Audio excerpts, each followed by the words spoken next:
After the end of World War II, the world was split into two, East and West. This marked the beginning of the era called the Cold War.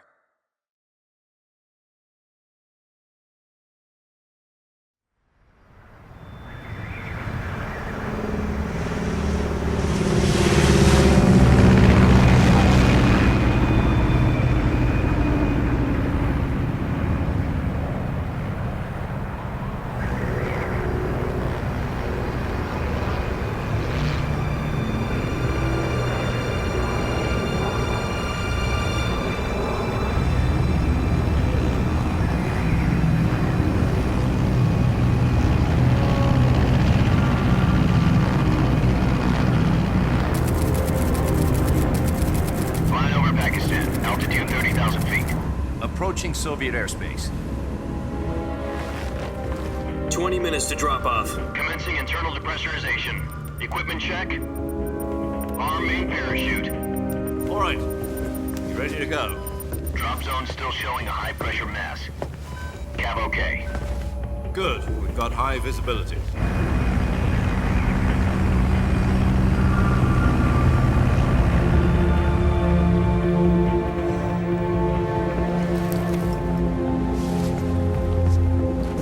Put out that cigar. Connecting oxygen hose to interior connector. Put on your mask.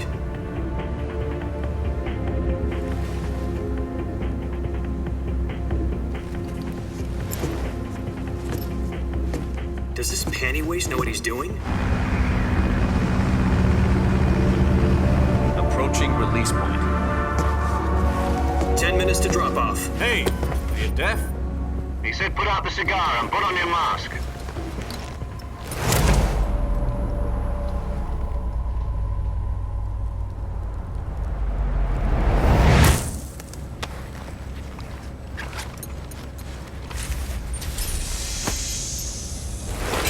Depressurization complete. Checking oxygen supply. 6 minutes to drop off. Opening rear hatch.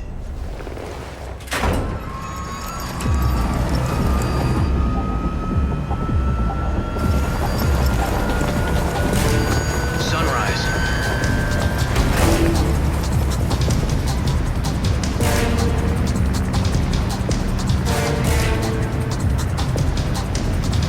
External temperature minus 46 degrees Celsius. 2 minutes to drop off. Stand up. You'll be falling at 130 miles per hour. Try not to get frostbite from the wind chill. 1 minute to drop off. Move to the rear. Activate bailout bottle. This is one for the history books. The world's first halo jump. 10 seconds to drop off. Stand by. Status okay. All green. Prepare for drop-off. Countdown. 5, 4, 3, 2, 1. Spread your wings And fly. God be with you.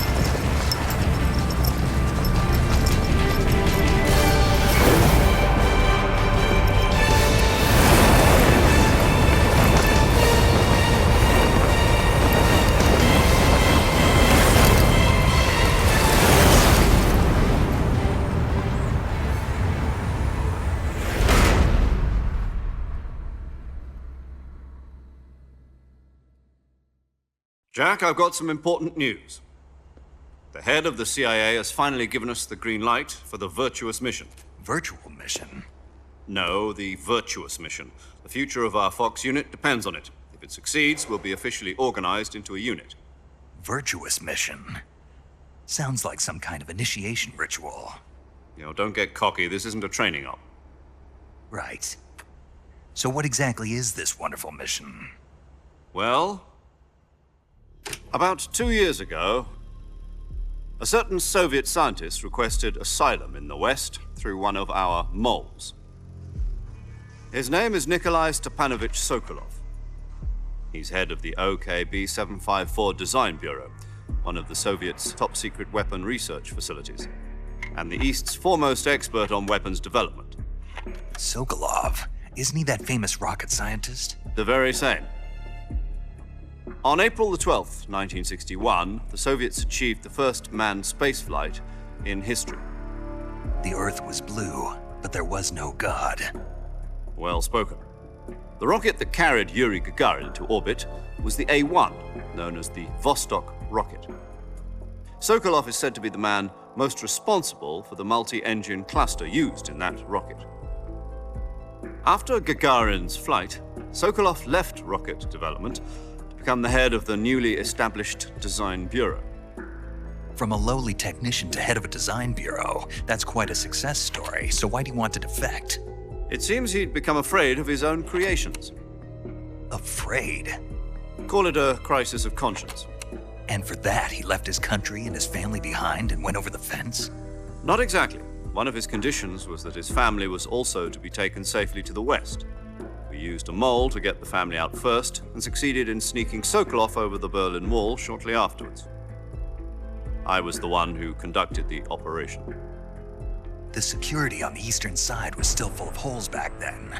Then what? We got Sokolov over in one piece, but the whole ordeal had left him exhausted, and we checked him into a hospital in West Berlin. It took him 2 weeks and more than 600 miles to get from the research facility in the Soviet Union to Berlin. He was in no condition to say anything coherent. And it was only a week later that we had something much bigger on our hands. The Cuban Missile Crisis. October the 16th, 1962, President Kennedy received word that the Soviets were in the process of deploying intermediate-range ballistic missiles in Cuba. The President demanded that the Soviets dismantle and remove the missiles. At the same time, he announced a naval blockade to prevent further missile shipments from reaching Cuba. But the Soviets didn't back down, instead placing their armed forces on secondary alert. Soviet transport ships carrying missiles continued on course towards Cuba. US and Soviet forces went on alert for an all-out nuclear war. Frantic negotiations were conducted through the UN's Emergency Security Council and unofficial channels to end the hair-trigger standoff. Finally, on October the 28th, the Soviet Union agreed to remove its missiles from Cuba, and so the world avoided a nuclear holocaust. But in order to get the Soviets to pull their missiles out, we had to make a deal. You mean the one where the US agreed to remove its IRBMs from Turkey? No. The Jupiter IRBMs deployed in Turkey were obsolete, and we were going to get rid of them anyway. They had no strategic value whatsoever to either the US or the Russians. The Turkey deal was a ruse, a cover story that was fed to the other intelligence agencies around the world. So what did the Russians really want? Sokolov. They wanted us to return Sokolov. You mean the Soviets pulled out of Cuba just to get their hands on Sokolov? That's right. What the hell was he working on? At the time, we had no idea. We were running out of time. It was either give up Sokolov or risk full-scale nuclear war. In the end, we had no choice. President Kennedy gave in to Khrushchev's demand. The next day, I got Sokolov out of the hospital, handing him over to agents on the eastern side. Sokolov kept on screaming, "Save me," until he disappeared from my sight. Then a month ago, we received some new information from one of our moles. About Sokolov? Yes. He was taken back to the research facility and forced to continue working on the weapon in question under KGB supervision. What's more, it's on the verge of completion. So what kind of weapon is it? Something to do with space rockets? No, missiles. Same technology. I guess you're right. We don't know the details, but it appears to be a new kind of nuclear device. For half a year now, the Soviets have been conducting frequent nuclear tests at Semipalatinsk. Something to do with the weapon, I assume. We're talking about a secret weapon so big that Khrushchev was ready to pull out of Cuba to get it back. Is Sokolov still in the facility? No. According to our intelligence, he's in Selinoyarsk, a place in the mountains about 3 miles to the west that's known as the Virgin Cliffs. The Virgin Cliffs. Nice name for a virtuous mission. They moved him there just recently. Why? Apparently, they're conducting a field test of the weapon, but it's our best chance to get him back. This mission would never have been possible if he was still in the research facility. This is our last chance. Sokolov must have known that too when he contacted us.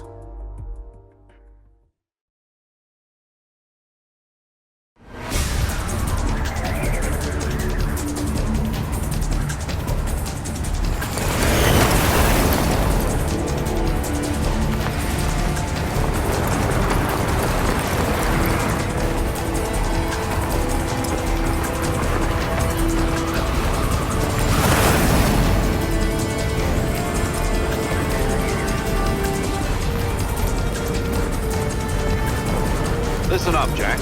Your mission is to infiltrate Selino Yask in the Soviet mountains, ensure the safety of Sokolov, and bring him back to the West.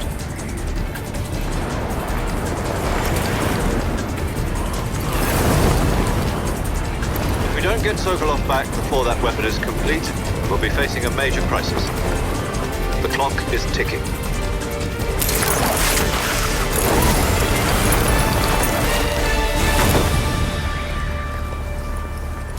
Once we've confirmed the rescue of Sokolov, stand by at the recovery point. A recovery balloon will be dropped at that point. Helium will be pumped into the balloon to inflate it. The process takes about 20 minutes.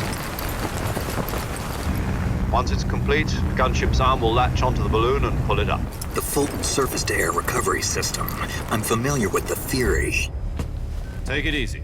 It's been combat-proven. Do you think Sokolov is up to it? The shock will be less than during a parachute jump, and the arm can handle up to 500 pounds. So you're planning on going over the border in a single combat Talon? She's equipped with two 6-barrel 20mm Vulcan cannons, as well as two 40mm machine guns. Sounds like she could hold her own against a battalion of tanks. Even with the fuel in the reserve tank, we're facing a 4-hour time limit. If all goes well, it shouldn't take more than a few hours. Home in time for dinner. But if anything goes wrong, you'll be eating dinner, breakfast, and all the rest of your meals in the jungle.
Do you copy?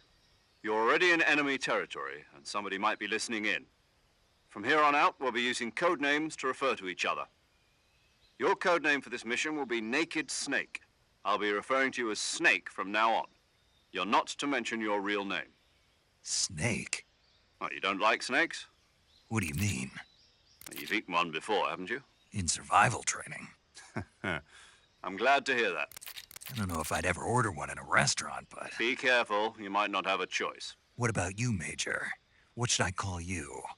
Let's see. I'll be Tom. Call me Major Tom. This will be a sneaking mission. You must not be seen by the enemy. You must leave no trace of your presence. Is that clear? This kind of infiltration is the Fox unit's speciality.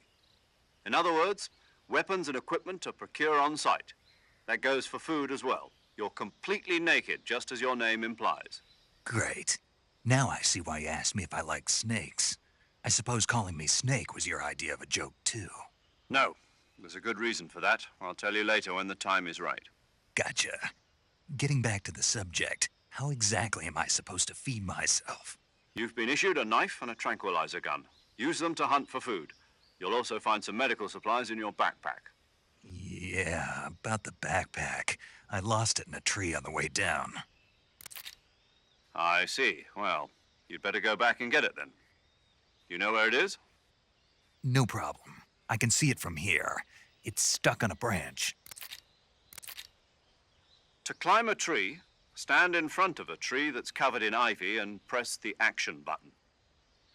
I'll be monitoring your progress over the radio. We can't risk violating Soviet airspace, but I'll be in the gunship. My frequency is 140.85. I'll give you a call if I need to talk to you.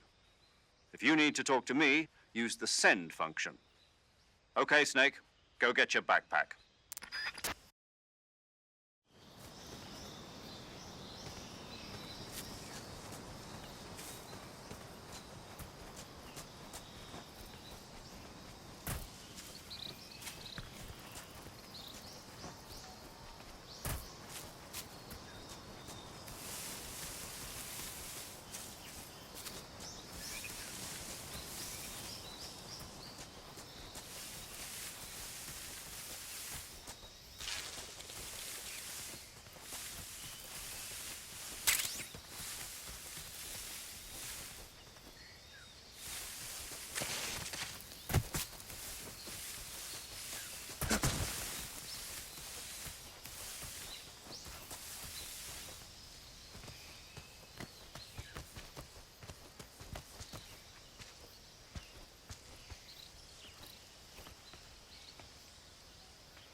I see you've retrieved your backpack, Snake.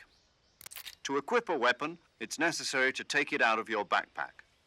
In the survival viewer, choose Weapon from the backpack. Your available weapons will be displayed in a list on the screen. From that list, choose the weapon you want to equip and press the Enter button. For other equipped items, just do the same thing from Item. Got it. Use the survival viewer backpack. Yep, that's right. Survival is fundamental to this mission. After you've been out in the field for a while, your stamina will start to drop. If your stamina gets too low, it'll affect your performance.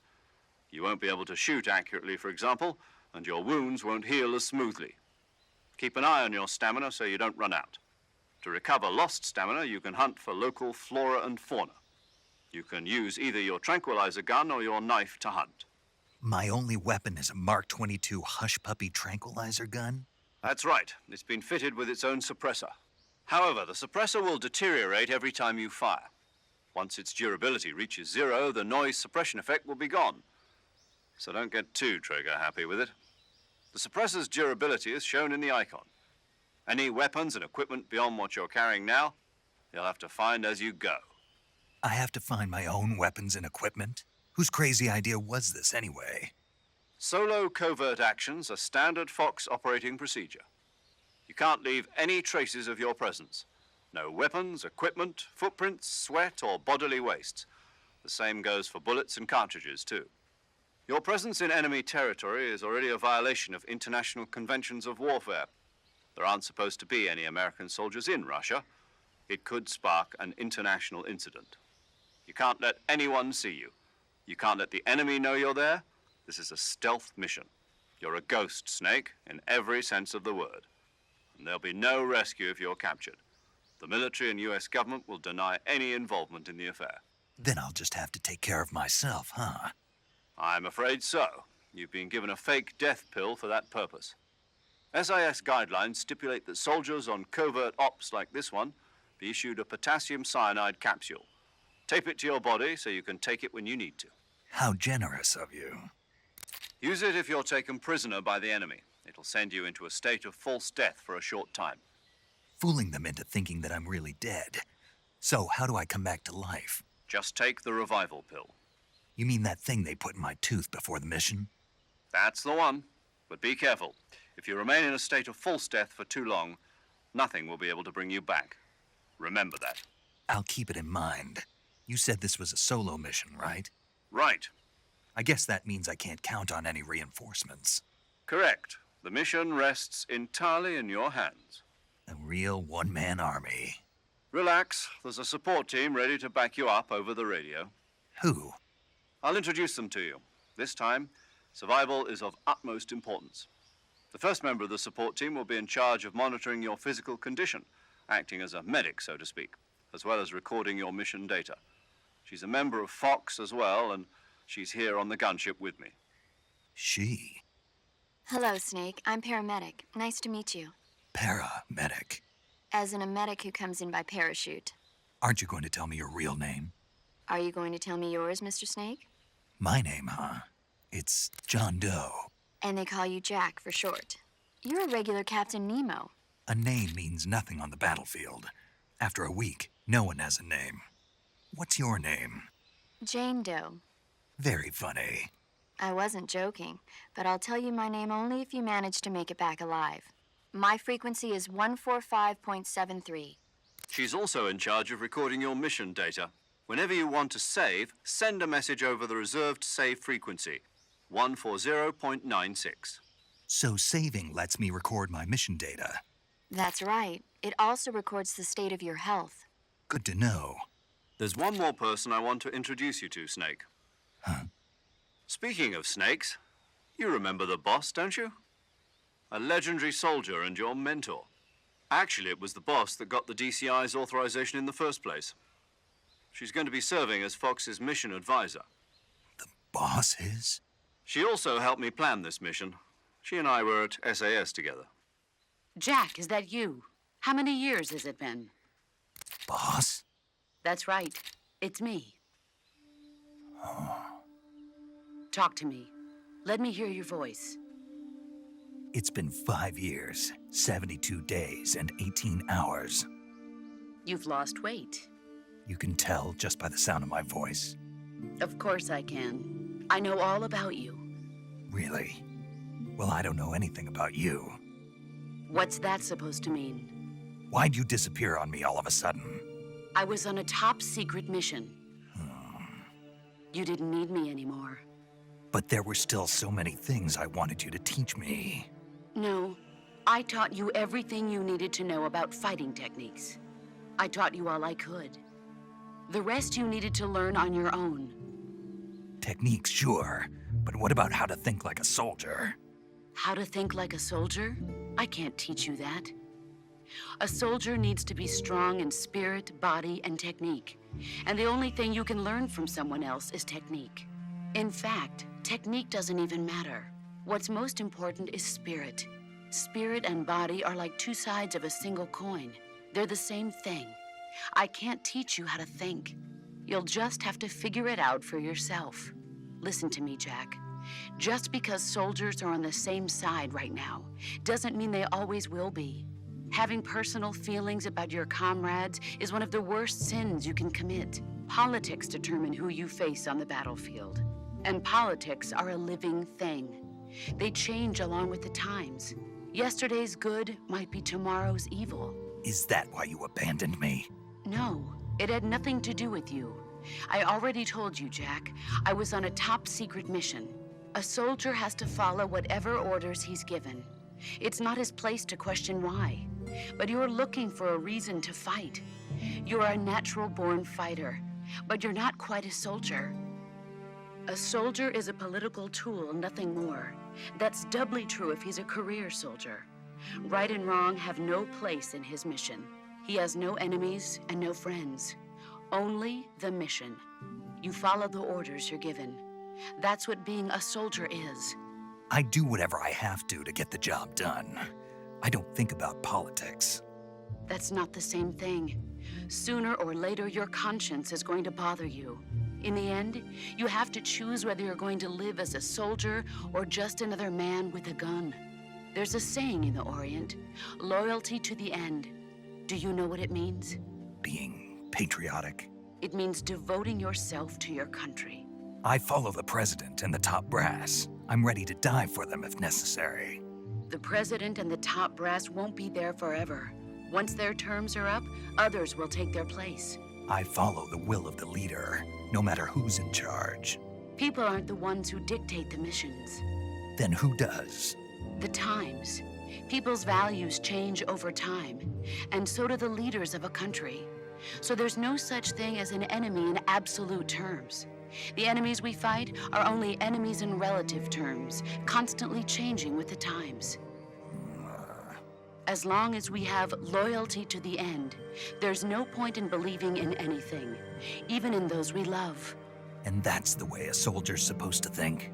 The only thing we can believe in with absolute certainty is the mission, Jack. All right, but do me a favor. What is it? Call me Snake. Snake. Oh, right. Your code name is Snake. It suits you well. That's right. The legendary unit that the boss put together during World War II was a snake. The Cobra unit, a group of heroes that brought the war to an end and saved the world. As long as you've got a legendary hero backing you up, you'll be fine. Isn't that right, Snake? Yeah, I can't think of anyone else I'd rather have with me. Oh, and one more thing, boss. Yes? It's good to hear your voice again. Same here. After all, who knows if either of us will make it out alive? Snake, you are always best at urban warfare and infiltrating buildings. But this is the jungle. Survival is going to be key. Those CQC techniques I taught you are sure to come in handy. CQC? Close quarters combat, huh? I've been in the Green Berets for the past few years. I'm probably pretty rusty. Not to worry. I'll be here to help you remember. After all, this is your first actual survival mission. I'll be supporting you over the radio. Where are you, boss? Next to the Major? The boss is communicating with us by radio from aboard a Permit-class submarine in the Arctic Ocean. My frequency is 141.80. Call me if you need my advice on battle techniques. Gotcha. Your mission is to retrieve Dr. Sokolov. Dr. Sokolov is being held in an abandoned factory located to the north of your current position. Avoid heavy combat and don't let anyone see you. Don't forget that this is a stealth mission. Snake, try to remember some of the basics of CQC.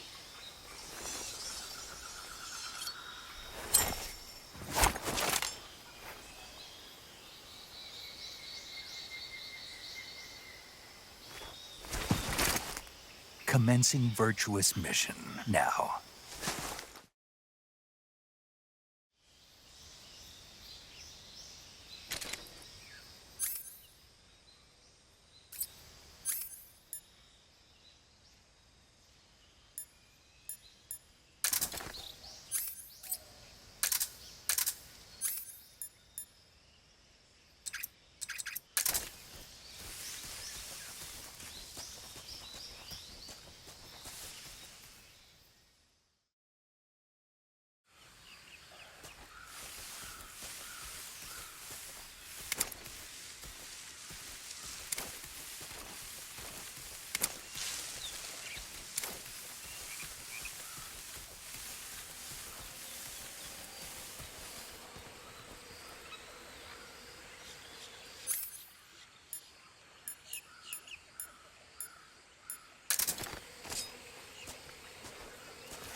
Major, I've spotted 2 enemy soldiers.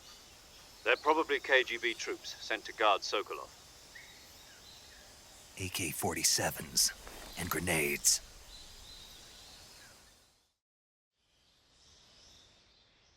Snake, your presence in Soviet territory is already a violation of international law.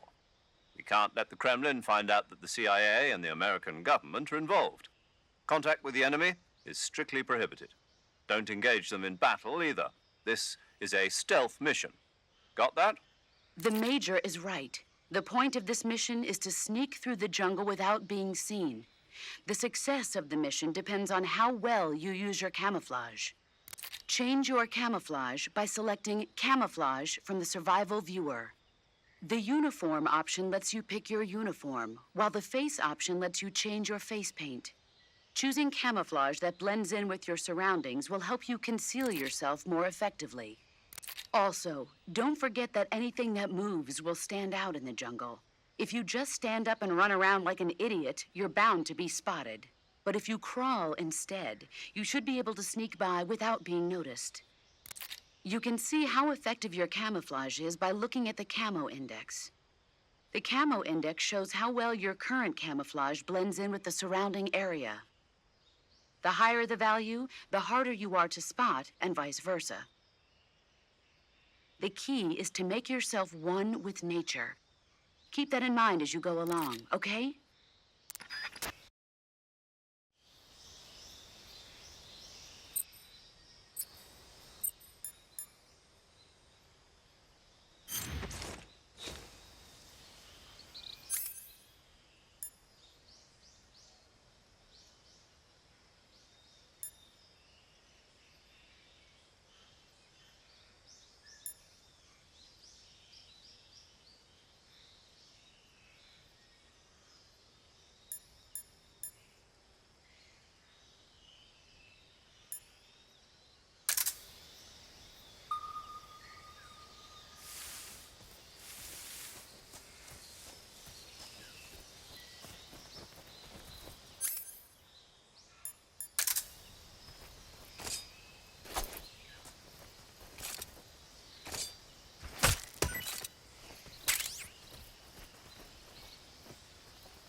Something there.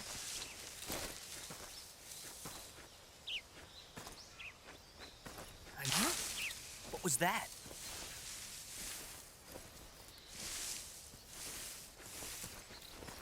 Something there.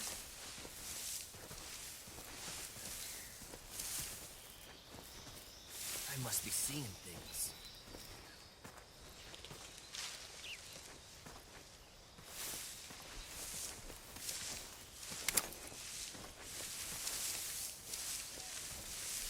Something there.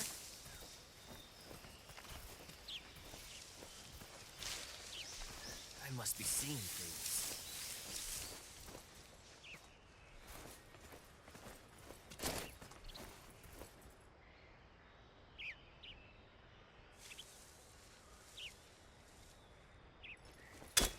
Huh? What was that?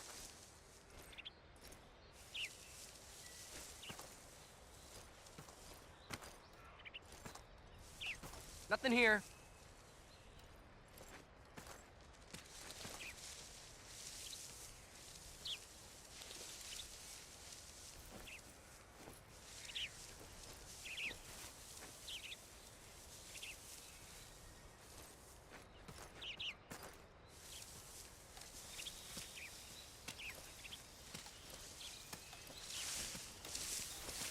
Huh? What was that?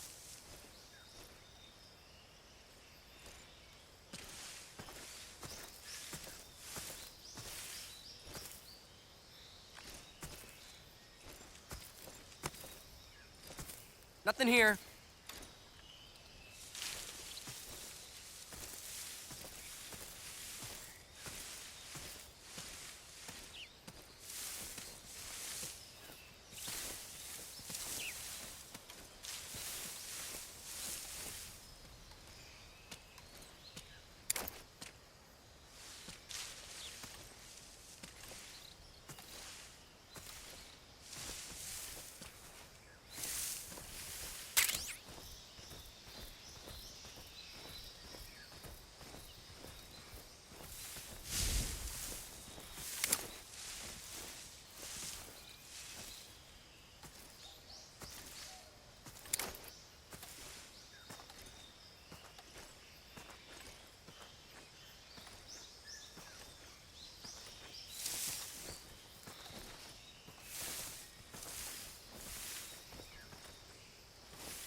Not too bad.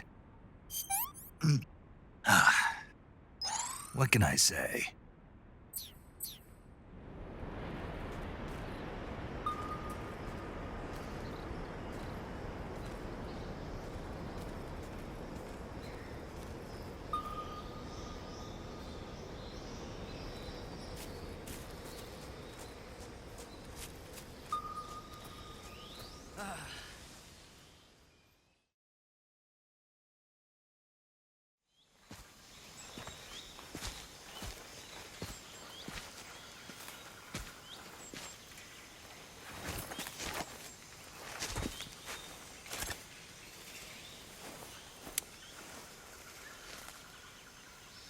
Major, I've reached the abandoned factory where Sokolov is supposedly being held.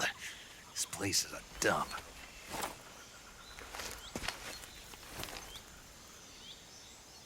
I can't see Sokolov from here. The security is pretty tight. There are sentries posted around the perimeter. I wonder how many are inside.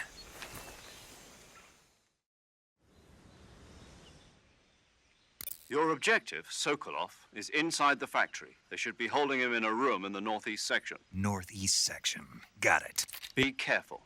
Your mission is to bring Sokolov back alive. He must not be exposed to any kind of danger. Do not approach Sokolov while in the alert phase. Right. Oh, and one more thing, Snake. You mean there's more? No, it's just that when you get to Sokolov, I want you to tell him something from me. And that is? Sorry for being so late. Is that all? Yes. Understood. Beginning my approach to the target.